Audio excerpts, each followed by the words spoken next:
ሰላም ጤና ይስጥልኝ ክብሯና ክብራት የዚህ ቻናል አድማጭ ተመልካቾች እንዲሁም በዓለም ዳርቻ ለምትገኙ የሰው ዘር በሙሉ ሰላማችሁ ይብዛል እያልኩኝ እነሆ ዛሬ በአዲስ ነገር መጥቻለሁ አልልም። ምክንያቱም አሹን ሁላችንም የምናውቀው በሚዲያ ላይ ጠንካራ አባት፣ ጠንካራ ሁሉን ነገር በቦታው የሸፈነው ነውና እንደ አባትነትን ኃላፊነት ወስዶ እንደ እናትነት ደግሞ እንክብካቤ አድርጎ እንደ ጓደኛ ደግሞ ልጆቹን አጫውቶ የሚይዝ አባት ጀግና አባት ነው። ከጀግንነቱ በስተጀርባ ደግሞ የእናቱ ጥንካሬ ስላለበት ነው።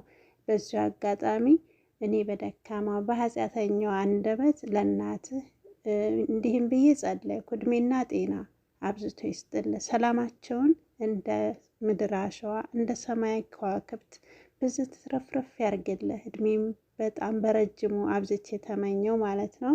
ጤናቸውን ይስጥልህ በማለት ከወዲሁ ይህን ልገልጽ እወዳለሁ እና አሹ ዛሬ ላይ እንግዲህ እግዚአብሔር ይመስገን በጠንካራነቱ እንግዲህ ልጆቹን ሲያሳድግ ከህፃንነት ጀምሮ እያየን ነው። ግን ከወዲሁ ይቅርታ የምጠይቃሽ ነገር የልጆቹን እናት ምናምን የሚለውን ነገር አላቅም። በእውነት ለመጠየቅ አእምሮዬ ሁልጊዜ ይጠይቃል፣ ግን እንዴት ነው የሚለውን አላቅም። ግን ሁልጊዜ እሱም ባየሁት ኢትዮጵያ በሆነ እግዚአብሔርን በቅርብ ላይ ብሆን የሰው ልጅ ገንዘብ ብቻ አይደለም የሚሰጠው አይደለ?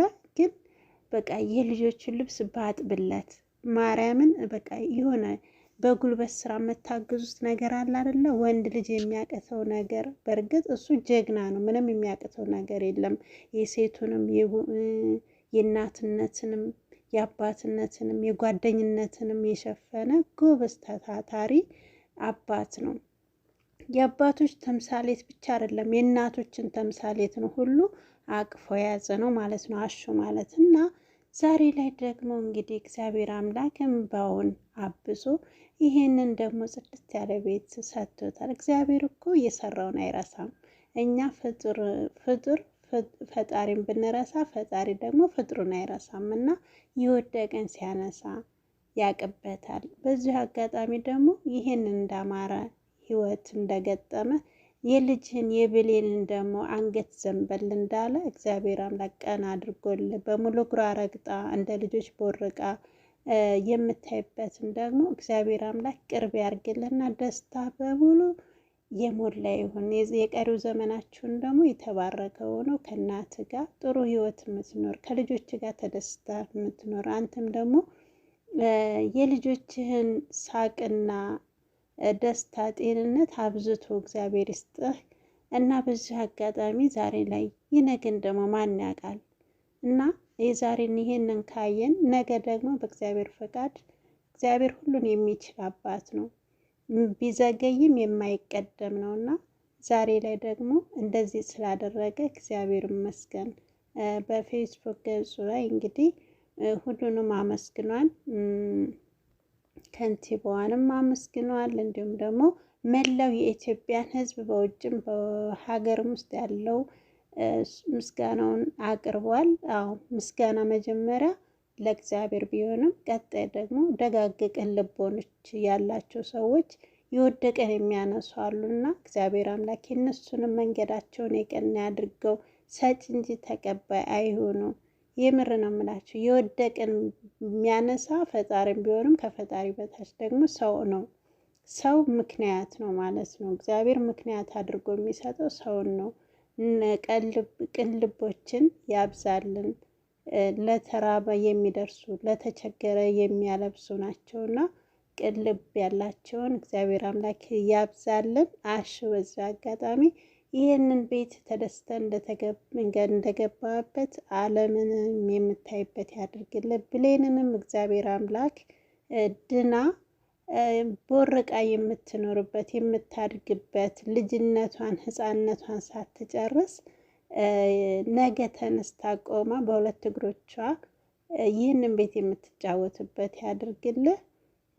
ይህንን የምለው ከልቤ ነው። እግዚአብሔርን ማርያምን የሁል ጊዜ በቃ ይህንን ሰውዬ በቃ እናት ራሱ ትዕግስት ባጣችበት ጊዜ እሱ ግን ምንም አንድ ቀን ሳይከፋው ከልጆቹ ጋር ተጫውቶ የአባትነትን ፀጉርን አበጥሮ ሰርቶ ብቻ ብዙ ነገር አለ። ሁላችሁ የምታዩት ነው። እኔ ማብራራት አይጠበቅብኝም እና በጣም ደስ የሚል አባት ነው። የምሬን ነው የምላችሁ በጣም እና እሱ ብቻ አይደለም ልጅቷ ራሱ ለእህቷ የምታደርገው ነገር እህቷን ለማስደሰት የማታደርገው ነገር የለም። እና አይታችኋ ከሆነ ብዙ ጊዜ በቃ ከእህቷ ጋር ያላት ቁርኝነት በቃ ትልቅ ሰው ነው የምትመስለው። እና ለነሱ ለእሷም ለህፃኗ ሲል እህቷን ምሮላት ለአባትየውም ሲል ህፃኗም ደግሞ ብሌን አድጋ ብዙ ነገር የምታደርግ ታዳጊ ናት። ነገ ሀገር ተረካቢ ናት እና እግዚአብሔር አምላክ በምሕረቱ ይጎብኝልህ።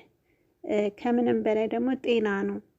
ጤና ካለ ደስታ የሰው ልጅ የሚያስደስተው ጤናው ነው። ምንም እንኳን ቢኖር ቢተርፍ ጤና ከሌለ ዋጋ የለውም እና ይህን ደስታችሁን የምታጣጥሙበት ደግሞ የልጅን ጤንነት መልሶልህ እግዚአብሔርን በሙሉ አመስግነህ የምትኖርበት እንዲያደርግልህ ነው እንግዲህ ምኞታችን። ግን እግዚአብሔር አይችልም አይባልም፣ ይችላል። ሁሉን የሚችል አባት ነው። በእውነት ነው የምላችሁ። አንዳንድ ጊዜ እኛ በነገሮች ላይ ተስፋ የምንቆርጥበት ነገር አለ። አይሆንልኝም የምንላቸው ነገር ነገ ሆኖ ስታዩት የወደቀን የሚያነሳ ፈጣሪ እያለ በዛው ልክ ደግሞ ጭንቀታችን በቃ በዛው ልክ ነው። በዛው ልክ እንጨነቃለን። ልክ እኛ ተጨንቀን የምናመጣው ይመስል መጨነቅ መጠበብ ነው። ግን ነገሮችን ለእግዚአብሔር አሳልፈን ከሰጠን እሱ ምንም የሚነሳን ነገር የለም። ሁሉን የሚችል ኃይል ያለው ነው እና የምሬ ነው የምላችሁ። በሁላችሁም በምታምኑት እምነት ስለ አሹ ልጅ ደግሞ ብሌን ቆማ ሄዳ የምር በቃ ደስታቸው ሙሉ እንዲሆን ብዬ የምንመኝነን። ያው ቢኖርም ያለ ጤና ስለማይሆን ማለት ነው። ጤና ለሰው ልጅ የእውነት ጤናና ሰላም ካለ ሌላው በጣም ቀላል ነው። የውስጣችን ሰላም ከሌለ በዙሪያችን ያለውንም ሰው ሁሉ ሰላም እንነሳለን። የስራ ባልደረባ፣ ጓደኛ፣ ቤተሰብ አልፎም ደግሞ ህዝብን፣ ሀገርን የምንለው ሰላም በማጣታችን ነው ማለት ነው። እና ሰላምና ጤና ካለ ሌላው በጣም ቀላል ነው ማለት ነው። የሰው ልጅ ዋናው መሰረቱ ሰላምና ጤና ነው። ሰላምና ጤና እግዚአብሔር አብዝቶ ይስጠን ነው የምለው። እና እንግዲህ አሹ እግዚአብሔር መልካም ነው። እግዚአብሔር ታሪክ ይለውጣልና አይቀየሩም ያልናቸው ሁሉ፣ አይነጋም ያልናቸው ሁሉ፣ አያልፍም ያሉ ሁሉ ያልፋል። በእውነት ነው እና ይህን ማየት ደግሞ ለአንተ ትልቅ ነገር ቢሆንም ከምንም በላይ ደግሞ የሚያስደስት የልጅ መዳን ነው እና አንተም በፌስቡክ ገጽ ላይ ጽፈዋል እና እኔ የምላችሁ ገንዘብ ብቻውን አይሰር፣ ገንዘብ አያስፈልግም ማለት አይደለም። ምክንያቱም እኛ ስደት የወጣ ነው በየሀገሩ ላይ የተሰደነው ስቃይ እስከ ሞት ደረጃ የምንደርሰው ከሀገራችን ወጥተን ለማግኘት ነው። ገንዘብ አስፈላጊ ነው። ቢሆንም ደግሞ ገንዘብ ብቻውን ደግሞ እንደዚህ ስታገኙት የውስጥ ሰላማችሁ ሙሉ የሚሆነው ከጤንነት ጋር ነው። ጤንነት ከሌለ አንገት ያስደፋል ማለት ነው። ገንዘብ ጫማን እንጂ እግርን አይገዛም። ገንዘብ አልጋን እንጂ እንቅልፍን አይገዛም። እና ገንዘብ ጤናን እንጂ ያው መድኃኒት ቢገዛ እንጂ ጤንነትን አይገዛም። ምክንያቱም ያ መድኃኒት እንኳን ወስደን ብዙዎች ህይወት የሚታለፈው ህይወት ገንዘብ በመድኃኒት ስለማይገኝ ነው ማለት ነው። ማነው ህይወት በገንዘብ ስለማይገኝ ነው። ስለዚህ ገንዘብ የሚገዛውን ይገዛል እንጂ የማይገዛውን ነገር ሊገዛ አይችልም። ሰው ምን ልላችሁ ፈልጌ ነው፣ ሙሉ በሙሉ ገንዘብ አያስፈልገንም ሳይሆን በዚሁ ላይ ደግሞ ዋናው ለሰው ልጅ ጤና ነው። እኛ እኮ የተሰጠን ጤና ብናመሰግን የጎደለን ነገር የለም። በጤንነታችን ነው አይደለ ራሳችንን አስተዳድረን ቤተሰብን ብሎም ደግሞ እነዚህ ለተቸገረም ሆነ ለምንም ቢያንስ ባንሰጥ እንኳ ስለኛ ጤንነት ስናስብ ያንን የኛን ጤንነት ሙሉ እንደሆነን እናስባለን ማለት ነው። እና ከጤና ውጭ ለሰው ልጅ መሰረት የለውም። ጤናችሁን ይስጣችሁ፣ ወጥቶ ከመቅረት እግዚአብሔር አምላክ ይጠብቀን። አንዳንድ ጊዜ እንደነዚህ አይነቶችን ስናይ ለኛ ጥንካሬ ይሆነናል። ገባችሁ? ጥንካሬያችን ምንድነው ካልን አሁን በብዛት በቃ በመድከማችን በሰው ሀገር መንገላታታችን ብዙ ነገር በእርግጥ ስደት መከራው ብዙ ነው። ይደክመናል።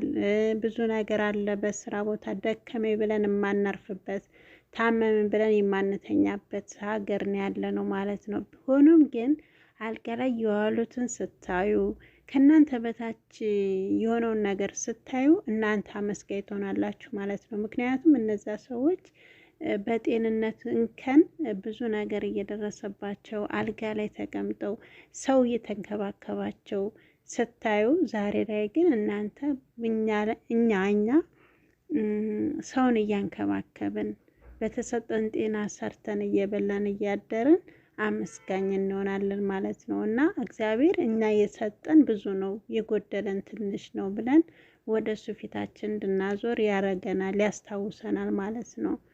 ምንድን ነው አሁን እምላችሁ መሰላችሁ? ጤናችሁን ይስጣችሁ፣ ያሰባችሁትን ሁሉ እግዚአብሔር ይፈጽምላችሁ ማለት ነው። ቅድሚያ ግን ጤና ነው እና የሚብሰው ጤናችንን ይስጠን በያለንበት። የጤና ዋጋ የሰላም ዋጋ ተመን የለውም እና ጤናችንን ይስጠን ነው ምለው። እና አሹ እግዚአብሔር አምላክ እንግዲህ የልብህን መሻት ፈጽሞ የልጅህን መዳን ደግሞ በቅርብ አድርጎልህ ከመላው ቤተሰብ ጋር በደስታ እንድትኖር ያድርግህ። ሁላችሁም እንግዲህ አሹን እንኳንም ደስ ያለ ልጅህን ደግሞ እግዚአብሔር ይማርልህ እያላችሁ በኮሜንት አስቀምጡልህ። በደካማው እንኳን አቅማችን ቢሆን ጸሎትና እንትናችንም አይሰማም ማለት አይቻልም። ምክንያቱም የሰው ልጅ በሰው መልካም ነገር ስናይ የአንድ ሰው ደስታው የሁላችንም ደስታው ነው እና እግዚአብሔር ከጓደኛ በላይ አንድ ሰው ሲደሰት የሁላችንም ደስታ ነው አይደለ? ጓደኛ ምንድን የሚባል ተረት አለ። ተረት አስባለኝ ተረት ሳይሆን በቃሉ ላይ ምን ይላል? ጓደኛህን ከራስ በላይ ውደድ ይላል። እና ያኛው ሰው የደስታ ምንጩ ከሆነ እኛ ቢያንስ የደስታ ምክንያቱ እንኳ ባንሆን እሱ በምክንያት ከተደሰተ የእሱ ደስታ ተካፋይ እንድንሆን ዘንድ እንመከራለን ማለት ነው። ስለዚህ እግዚአብሔር አምላክ መጨረሻን ያሳምርልህ። በስተ መጨረሻ የኋላ እንጀራ ሲኖር ነው የሰው ልጅ ደስታ የሚኖረው። የሰው ልጅ ህይወቱ ጅምሩ ምንም አይነት ምንም ይሁን ምንም የመጨረሻችን እግዚአብሔር አምላክ ያሳምርልን። እንደማማዝናሽ ማማዝናሽ እኮ የሰዎች ተምሳሌት መሆን አለባቸው ማለት ነው። ማማዝናሽን መጀመሪያ ላይ ታቸው ከሆነ አስፓልት ላይ ዘካርያስ ሳያቸው እንደወሰዳቸው በጣም እንትን ነበረ። ዛሬ ላይ ግን አስቡት የኋላ እንጀራ እሳቸውን ዘካርያስን ምክንያት አድርጎ ሰጥቷቸው ዛሬ ላይ እሳቸው እንደምታዩዋቸው ናቸው ማለት ነው። የሰዎችን ልጆች አዝናንተው አስቀው የሳቅ ምንጭ ሆነው እሳቸውም ጥሩ ህይወት እየኖሩ ነው ማለት ነው። እና የሰው ልጅ ጅምሩ ምንም ይሁን ምንም መጨረሻው ሲያምርለት ነው። መነሻችንን ሳይሆን መድረሻችንን ባናቀውም ግን መጨረሻችን ያሳምርልን። ምክንያቱም የሰው ልጅ ይጀምራል፣ መጨረሻው ግን ምን እንደሆነ መድረሻው አይታወቅም።